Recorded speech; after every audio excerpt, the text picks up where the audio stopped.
वह बनाए नहीं गए थे, वह सभी चीजों के सृष्टिकर्ता हैं। उनका अस्तित्व कभी शुरू नहीं हुआ। वह अनंत के पिता हैं। अनंतता केवल परमेश्वर का गुण है। शुरुआत में परमेश्वर ने आकाश और पृथ्वी को बनाया। छठे दिन परमेश्वर ने मनुष्य को अपनी छवि और रूप में बनाया और आदमी से औरत को बनाया।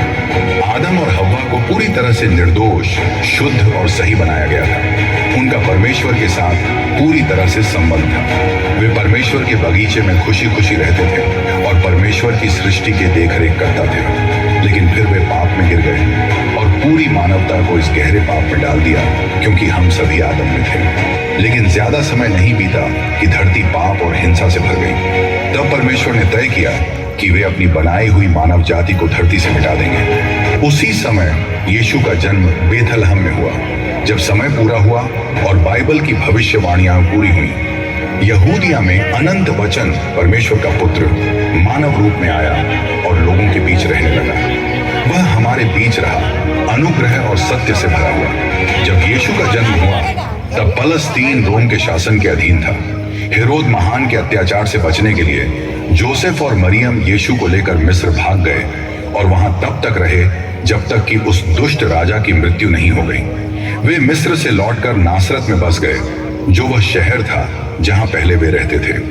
वहीं यीशु बढ़े और बढ़ई के बेटे के रूप में पले। 30 साल की उम्र में उन्होंने अपना प्रचार कार्य शुरू किया। यीशु हर जगह गए, अच्छा काम किया और शैतान के सताए हुए लोगों, लकवाग्रस्त लोगों को सीधा किया, लंगड़ों को चलाया, बहरों को सुनने की शक्ति दी, कोढ़ियों को साफ किया, दुष्ट आत्माओं से मुक्त किया और मरे हुए लोगों को जीवित किया। यह परमेश्वर की इंसानों के लिए सबसे बड़ी प्रकटता थी, जिसे इम्मानुएल, परमेश्वर हमारे साथ का नाम दिया गया।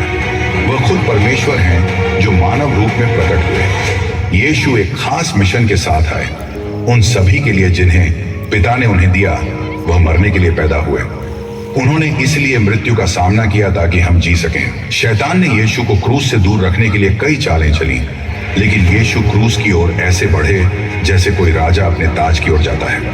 क्रूस पर यीशु ने सांप के सिर को कुचल दिया और शक्तियों और अधिकारियों पर विजय पाई।